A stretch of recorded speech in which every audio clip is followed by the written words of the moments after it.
विजयमाला पाटील यांच्या वाढदिवसानिमित्त 2 घास भुकेलेल्यांसाठी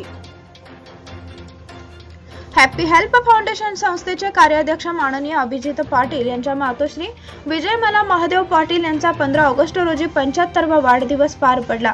याच दिवशी 75व्या स्वातंत्र्य दिनाचे औचित्य साधून संस्थेच्या महात्मा फुले कुटुंब पालन योजनेअंतर्गत वाढदिवसाचा अनावश्यक खर्च टाळून बेघर लोकांसाठी 15 ऑगस्ट व 16 ऑगस्ट रोजी जेवण वाटप करण्यात आले। सदर कार्यक्रमाचे नियोजन माननीय अभिजित पाटील यांनी केले, तर जेवण बनवण्याचे काम संस्थेचे सावळी गावचे संपर्क प्रमुख कयूम मणेर यांनी केले। यावेळी संस्थेचे संस्थापक अध्यक्ष स्वप्नील जाधव, कार्याध्यक्ष अभिजित पाटील, सदस्य सलाम संदी, दीपक भंडारे, शिवप्रसाद कोरे, जोहेब मुल्ला, धीरज खांडेकर, दिलावर मुल्लानी, कयूम मणेर, राहुल सदामते, रेहून देवकुळे उपस्थित होते।